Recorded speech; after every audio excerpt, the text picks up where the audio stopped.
सभी को नमस्कार। हम पढ़ रहे थे सोडियम क्लोराइड यानी साधारण नमक से प्राप्त कच्चे पदार्थ। इसमें हमने यह पढ़ लिया था कि बेकिंग सोडा क्या होता है, उसको हम पढ़ चुके हैं। विरंजक चूर्ण क्या होता है, उसको हम पढ़ चुके हैं। और सोडियम हाइड्रोक्साइड का निर्माण भी हम पढ़ चुके हैं। 3 पदार्थ हम पढ़ चुके हैं। और आज का चौथा है दावन सोडा। दावन सोडा या इसे धोने का सोडा भी बोलते हैं। दावन सोडा या धोने का सोडा, जो कपड़े धोने में यूज होता है। चलो ठीक है। इसका आपसे पूछे सूत्र, रासायनिक सूत्र।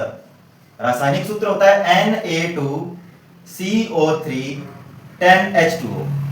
ये धोने के सोडे का रासायनिक सूत्र है। और इसका रासायनिक नाम पूछे, रासायनिक नाम, तो इसका रासायनिक नाम होता है सोडियम कार्बोनेट।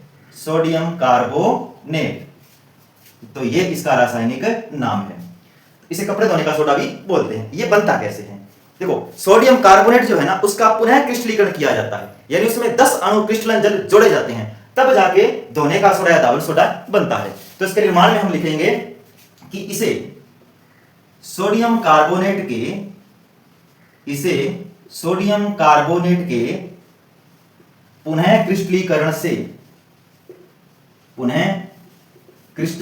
से प्राप्त किया जाता है। सोडियम कार्बोनेट के पुनः क्रिस्टलीकरण से प्राप्त किया जाता है। चलो ठीक है। कैसे, इसकी समीकरण देख लेते हैं। देखो, Na2CO3, इसमें 10 अणु जल के अभी तक जुड़े नहीं हैं। इसका करेंगे क्रिस्टलीकरण। क्या करेंगे? क्रिस्टलीकरण। चलो ठीक। क्रिस्टलीकरण करने पर, जैसे इसका क्रिस्टलीकरण करेंगे तो ये जो 10 अणु जल के इसके अंदर जुड़ जाएंगे। 10 अणु जल के इसके अंदर जुड़ जाएंगे, तो क्या बन जाएगा? Na2CO3 10H2O। 10H2O, ये है सोडियम कार्बोनेट यानी धावन सोडा, धोने का सोडा। तो ये इसका सूत्र है, ये इसका रासायनिक नाम है। और हमने इसको कैसे बनाते हैं, इसको भी हम पढ़ चुके हैं। देखो, अगर कोई आपसे पूछे कि धोने के सोडे में कितने अणु क्रिस्टलन जल होता है, तो 10 अणु क्रिस्टलन जल होता है। इसके बाद क्या हम इसको बेकिंग सोडा से प्राप्त कर सकते हैं? तो हाँ, हम इसे बेकिंग सोडा को गर्म करके भी प्राप्त कर सकते हैं। तो इससे पहले इसके जो उपयोग हैं, देखो, पहले अगर हम इस सोडियम कार्बोनेट को गर्म कर दें, क्या कर दें? गर्म कर दें, तो गर्म करने पर ये जो 10 अणु क्रिस्टलन जल है ना, ये अलग हो जाते हैं, ये उड़ जाते हैं। उड़ने के बाद में अकेला सोडियम कार्बोनेट बचता है, और इस अकेले सोडियम कार्बोनेट को सोडा ऐश कहते हैं। सोडा ऐश कहते हैं। तो ये भी लिखना है कि इसे मतलब किसे? सोडियम कार्बोनेट जो दावन सोडा बना है, या ऐसे लिख लो, दावन सोडा को गर्म करने पर क्रिस्टलन जल अलग हो जाते हैं, या अलग हो जाता है। ठीक है ना, अलग हो जाता है। इसे सोडा ऐश बोलते हैं, सोडा ऐश कहते हैं। पहले हमने दावन सोडा बनाया, उसमें क्रिस्टलन जल 10 अणु जल के हैं। अब अगर हम इसको गर्म कर देंगे, तो गर्म करने के बाद में विक्रिया क्या हो जाएगी? उल्टी हो जाएगी। क्या हो जाएगी? उल्टी विक्रिया हो जाएगी। कैसे? जैसे मैं लिखूं Na2CO3.10H2O। जब इसको मैं गर्म करूंगा, तो गर्म करने के बाद क्या होगा? ये Na2CO3 अलग हो जाएगा, Na2CO3, और प्लस में ये जो 10 अणु जल के हैं वो अलग हो जाएंगे। ठीक है ना। अब इसे क्या कहेंगे? ये जो बचा है इसे क्या कहेंगे? सोडा ऐश कहेंगे। तो ये था दावन सोडा। अब हम पढ़ेंगे इसका उपयोग कहां होता है। तो क्या बेकिंग सोडा से भी दावन सोडा बनाया जा सकता है?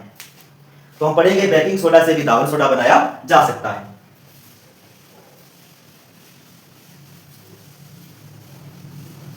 अब देखो भाई, इसका उपयोग कहां होता है, पहले तो ये देखो। उपयोग होता है कांच, ठीक है, कागज और साबुन उद्योगों में। यानी कांच के उद्योग में, कागज के उद्योग में और साबुन के उद्योगों में धोने के सोडे का यूज किया जाता है। और कहां करते हैं? घरों की साफ सफाई में। घरों की साफ सफाई में इसका उपयोग किया जाता है। इसका उपयोग किया जाता है। चलो ठीक है। अब इंपॉर्टेंट लाइन जो आ रही है, ठीक है ना, बेकिंग सोडा को गर्म करके, बेकिंग सोडा को गर्म करके भी दोने का सोडा या धावन सोडा, दोने का सोडा या धावन सोडा बनाया जा सकता है। बेकिंग सोडा को गर्म करके भी दोने का सोडा बनाया जा सकता है। कैसे? देखते हैं कैसे। देखो NaHCO3 ये है बेकिंग सोडा, इसके हम दोनों लेते हैं। जब हम इसको करेंगे गर्म तो यहां पर Na है, ठीक है, यहां पर Na है, Na को अलग निकालो, और इधर कौन है माइनस का CO3 पर माइनस 2 होता है, Na पर प्लस 1 होता है, ये 2 इसके नीचे और 1 इसके नीचे, क्या बनेगा Na2CO3। तो ये तो बन गया Na2CO3 जो अपने को चाहिए। उसके बाद में Na चला गया और इसमें से एक CO3 निकल गया। देखो 2 लगा ना तो 2 CO3 है, यहां पर एक CO3 निकल गया। जो एक CO3 बचा है उसका एक O और ये H मिलकर क्या बना देंगे H2O, और उस CO3 में से जब एक O चला गया तो बच गया था CO2, और CO2 गैस अलग हो जाएगी। और सभी को पता है कि जब बेकिंग सोडा को गर्म किया जाता है तो कौन सी गैस बाहर निकलती है? CO2 गैस बाहर निकलती है। तो ये था दोने का सोडा, उसका निर्माण, और उसकी आगे जो हमने इंपॉर्टेंट लाइन है वो पढ़ी। और लास्ट इसकी लाइन है जो जिसके ऊपर प्रश्न बनता है कि जो दोने का सोडा है और क्या काम आता है? यह जल की स्थायी कठोरता को दूर करता है। जल की स्थायी कठोरता यानी कठोर जल, कठोर जल में कैल्शियम मैग्नीशियम जैसे आयन होते हैं, और जब उसके द्वारा कपड़े धोए जाते हैं तो एक अवक्षेप बन जाता है, कपड़ों के ऊपर वो साबुन जम जाती है, अच्छे से काम नहीं करती क्योंकि इसमें कठोर जल होता है। और जब धोने के सोडे से हम कपड़े साफ करते हैं तो क्या होता है, वो कठोर जल भी कपड़ों में से निकल जाता है, उसकी परत नहीं बनती, वो जमता नहीं है, ठीक है ना। तो आगे हम लिखेंगे इसके बारे में जो इंपॉर्टेंट है और जिसपे प्रश्न भी बनता है, ठीक है। क्या लाइन है, इंपॉर्टेंट लगा लेना, बहुत ज्यादा इंपॉर्टेंट है। धोने का सोडा यानी यह जल की स्थायी कठोरता, यह जल की स्थायी कठोरता यानी कठोर जल को मृदु जल, यह जल की स्थायी कठोरता को दूर करने में, यह जल की स्थायी कठोरता को दूर करने में काम आता है, यह जल की स्थायी कठोरता को दूर करने में काम आता है। तो ये थी धोने के सोडे की क्रियाविधि, हमने उसका सूत्र निर्माण सब कुछ पढ़ा। अब हम आगे अगला पढ़ने जा रहे हैं प्लास्टर ऑफ पेरिस यानी POP।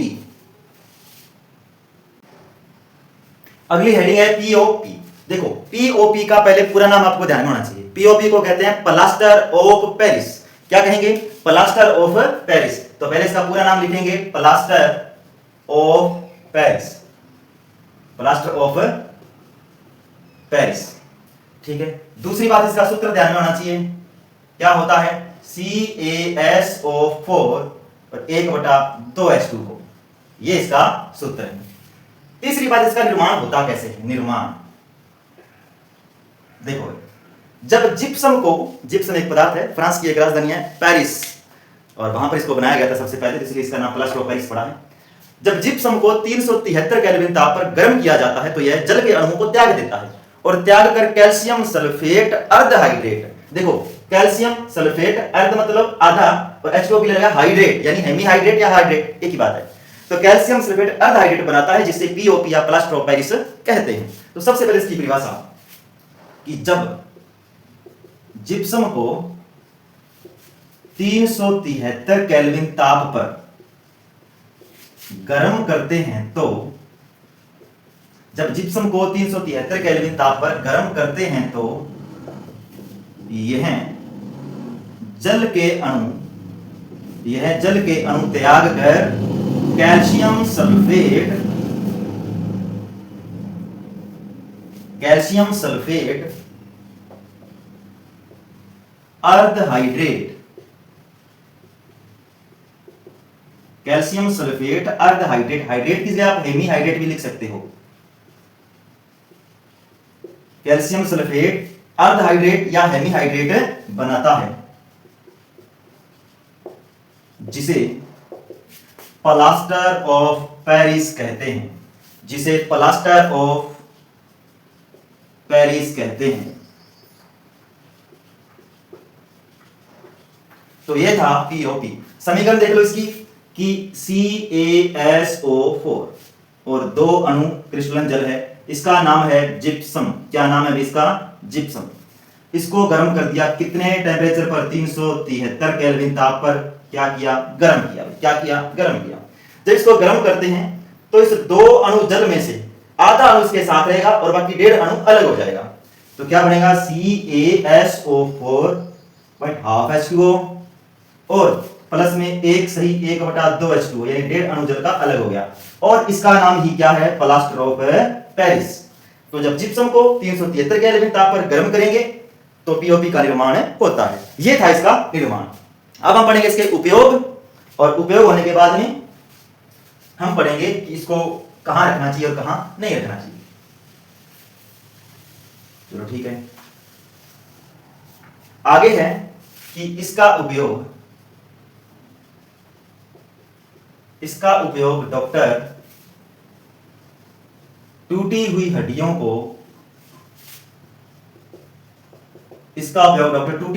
को सही जगह स्थिर रखने के लिए करते हैं।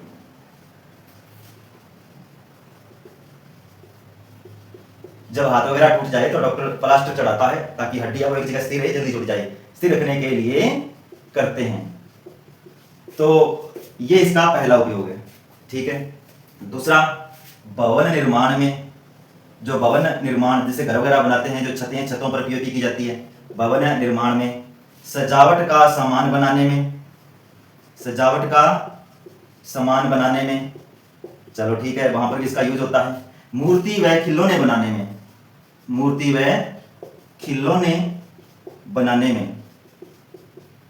तो वहां पर इसका उपयोग होता है। एक प्रश्न यह भी पूछा जाता है कि पीओपी को आर्द्र रोधी बर्तनों में क्यों रखा जाता है। आर्द्र होता है मतलब नमी, रोधी मतलब जो विरोध करे या जो नमी का विरोध करे, नमी को रोकने वाला। पीओपी को आर्द्र रोधी बर्तनों में क्यों रखा जाता है? देखो पीओपी है ना, पीओपी जो है वो एक सीमेंट जैसा, पाउडर जैसा होता है, व्हाइट कलर का, और ठीक है ना, पाउडर जैसा है। तो जैसे ये पानी के संपर्क में आएगा तो तुरंत ये पानी से क्रिया करके कुछ देर बाद में कठोर हो जाता है। इसलिए क्या करते हैं, पीओपी को आर्द्र रोधी बर्तनों में रखा जाता है। ठीक है, तो ये आपने लिख लिया।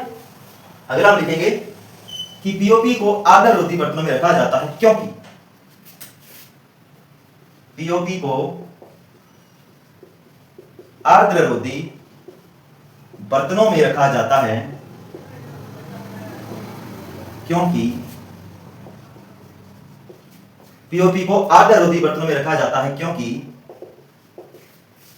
पीओपी पाउडर जैसा पदार्थ है जो जल से क्रिया करके